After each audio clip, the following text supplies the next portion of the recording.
హైదరాబాద్ నుంచి. And me time ఇచ్చినందుకు we are very grateful. First నేను 2 months నుంచి జాయిన్ అయ్యాను, 2 months నుంచి చేస్తున్నాను ఈ బిజినెస్. ఫస్ట్లో మా అన్న చెప్పిన నిజంగానే గొడవలు అయితే అయ్యేవి. నా ఎగ్జామ్స్ టైంలోనే వీళ్ళు జాయిన్ అయ్యారు. నా ఎగ్జామ్స్ నుంచి నేను ఎగ్జామ్స్ వీడియోస్ చూడాలా టీవీలో, వీళ్ళ మీటింగ్లు చూడాలా. అతను వాడికి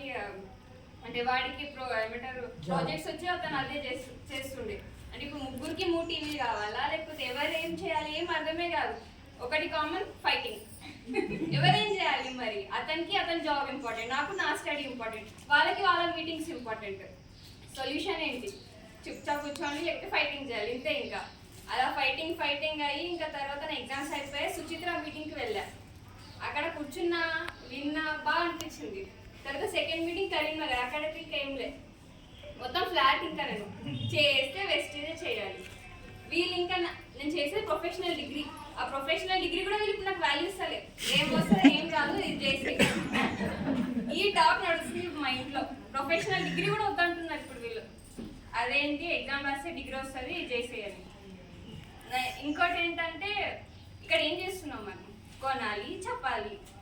ఇందులో ఏంటి ప్రాబ్లం? మనీ పెడుతున్నామా? ఏం పెట్టట్లేదు, జస్ట్ టైం. 1 year ఇక్కడ చెయ్యండి, నష్టపోవట్లే కదా. ఇంకా వేరే వాళ్ళకి ఇంకా మంచిగా చెప్తున్నావు, వేరే వాళ్ళకి హెల్ప్ ఇస్తున్నావు, ఇంకా వేరే వాళ్ళు ఇంకా డబ్బులు సంపాదించాలని వాళ్ళకి ఒక ప్లాట్ఫామ్ ఇస్తున్నావు. ఇది పుణ్యమే కదా. నా డ్రీమ్ వచ్చేసరికంటే ఫస్ట్ మెటీరియల్ థింగ్స్ చాలా, నాకు డబ్బు డాడీదే, ఎంజాయ్మెంట్ నాది, ఇంతే ఉండే.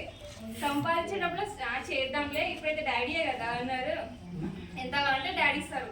నెలకి కంపల్సరీ 2-3,000 నా పాకెట్ మీద వచ్చేస్తారు. ఇంకైతే ఇట్లా వస్తే ఇట్లా పోతాయి. ఏం చేస్తా నాకే తెలియదు. ఏదో ఒక ఆర్డర్ పెట్టుకోవాలి, డాడీ డబ్బే కదా, నేను సంపాదిస్తున్నానా, నాకేం డబ్బు పోతుంది, డాడీదే కదా. ఇదే థాట్లో ఉన్నా. ఇప్పుడు నేను హైపర్ హైడ్రోసిస్ ఉంది నాకు. అంటే ఊరికి నాకు చెమటనే వస్తుంది. నేను ట్రావెలింగ్ అంటే చాలా కష్టం. మా అన్న కన్నా ఒక ఏసీ దగ్గర ట్రైన్ బుక్ చేయగలరు అని. మా అన్న అంటాడు 500 పెడితే ఏమొస్తాయి నీ టికెట్లో, ఇక్కడ ఒక 500 పెట్టి పీవీ అని వస్తుంది అంటాడు.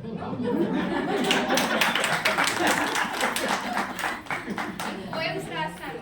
నయాబ్ మిదా అని ఒక పోయట్ హైదరాబాద్కి వస్తుంది. తను 1000 rupees తన ఫీ, ఎంట్రన్స్ టికెట్ 1000 rupees పెట్టు, ట్రాన్స్ఫర్ చేయాలంటే ఏం రాదు 1000కి, ఇక్కడ పెట్టు పీవీ వస్తుంది అంటాడు.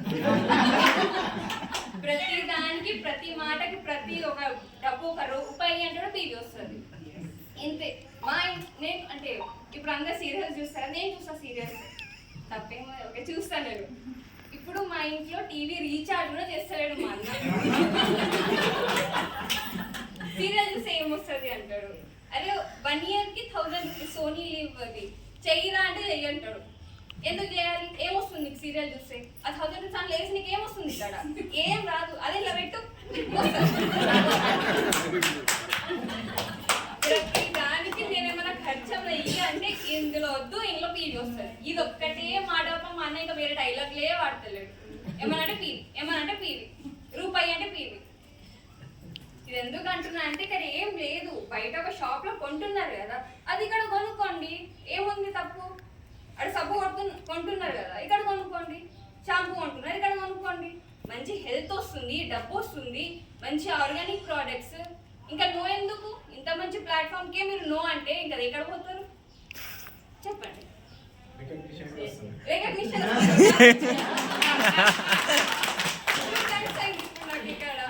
ఇలాంటిదాన్ని నేను ఎందుకు అర్థం పెట్టాను? నేను తెలుగు అసలు నేను మాట్లాడను, ఇక్కడ తెలుగు మాట్లాడ. నా నోరు తెలిసినట్టు ఇంగ్లీష్, హిందీ తప్ప నాకు మదర్ టంగ్ కూడా సరిగా రాదు, నాకు మరాఠీ కూడా సరిగా రాదు. తెలుగు అయితే ఇంకా కరోనా లాగా డిస్టెన్స్ పెట్టాను. ఇప్పుడు నిజంగానే నా ఫ్రెండ్స్ కూడా షాక్ అవుతున్నారు, ఏంటి శివాని ద్రోణాచార్య తెలుగు అని. బికాస్ నాకు బోండాకి బొందా అని నేర్పించిన వాళ్ళు ఏం తిన్నా అంటే బొందా తిన్నా, అట్లాంటి దాన్ని అట్లీస్ట్ నాకు తెలుగు అయినా ఇంప్రూవ్ అవుతుంది. అంటే జస్ట్ జాయిన్ అవ్వండి, కొనుక్కోండి, చెప్పండి. మూవీకి వెళ్తే మూవీ ఏదో ఒక్కల మూవీకి మంచిగా ఉందని చెప్తాం. ఇక్కడ ఇంత మంచి లైఫ్ ఇస్తుంది, దీని గురించి మీరు చెప్పలేరా? చెప్పాలి కదా. చూస్తే డబ్బులు వాళ్ళకు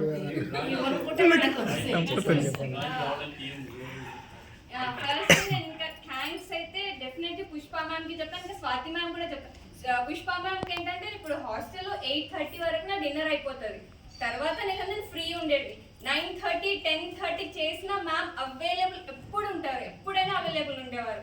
ఒకవేళ కాల్ కనెక్ట్ అవ్వకపోయినా మళ్ళీ తర్వాత చూసి మళ్ళీ కాల్ చేసేది. ఇంకేం కావాలి మనకి, ఎప్పుడు చూసినా 24/7 వీళ్ళు సపోర్ట్ ఇస్తున్నారు. నా స్వాతి మ్యామ్ అసలు పరిచయం అసలు ఏం తెలియదు, ఎవరు తెలియదు. నేను ఎప్పుడు జూమ్ అటెండ్ అవ్వనే లేదు. అయితే ఒకసారి నేను సప్లిమెంట్స్ ఒక పాపని తీసుకెళ్ళిన, నేను యూజ్ చేస్తున్నాను కదా, వీళ్ళు చెప్తే ఎట్లా వాడరు, తీసుకొని పోయి అన్ని చూపిద్దామని అట్లా తీసుకెళ్ళిన. అప్పుడు మ్యామ్ అడ్రస్ కోసం నాకు అప్పుడు మాట్లాడిన. తర్వాత ఒక పాపకి అంటే బై బర్త్ అమ్మకి అస్సలు హెయిర్ లేదు. అమ్మాయిలంటే హెయిర్ బ్యూటీ కదా, ఈ పిల్లకి పుట్టినప్పటి నుంచి అస్సలు హెయిరే లేదు. ఇంతే ఉంటే అక్కడక్కడ ఉంటాయి, మొత్తం బాల్డ్ హెడ్. ఇప్పుడు ఆమె ఎంత హ్యాపీ ఉందంటే ఇప్పుడు అంటే ఇంగ్లీష్ మెడిసిన్స్ యూజ్ చేస్తుంది, కానీ ఏం లాభం లేదు. డబ్బులు 40 to 50K వెళ్తుంది ఎవ్రీ మంత్. ఫైనాన్షియల్ బ్యాక్గ్రౌండ్ చాలా తక్కువ. ఇప్పుడు నీట్ స్టూడెంట్ ఆమె. ఇప్పుడు May 5th తన ఎగ్జామ్స్ అయిపోతే అప్పుడు తీసుకుంటాను, ఇంకా కొనలేదు. కానీ మ్యామ్ మాటలకి మాత్రమే నేను ఇప్పుడు ఎంత హ్యాపీ అంటే అట్లీస్ట్ నాకు కూడా హెయిర్ గ్రోత్ అవుతుంది అని మాటలకి. మీరైతే ఇంకా కొన్ని చూడండి, ఒకసారి యూజ్ చేయండి. ఇక్కడ బలవంతం ఏం లేదు. డెఫినెట్లీ మ్యామ్ చెప్పినట్టు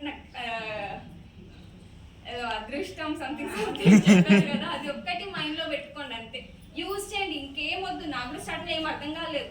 ఒకటే ఏం అర్థమైందంటే కొనాలి, వాడాలి, చెప్పాలి. 3 steps మాత్రమే చూడండి, తర్వాత అవే అర్థమవుతాయి. లేదు మైండ్లో పెట్టుకోవాలి లేదు. 3 steps మాత్రమే ఫాలో అండి. కొనాలి, వాడాలి, చెప్పాలి. ఇవన్నీ చూడడానికి వీళ్ళందరూ ఉన్నారు.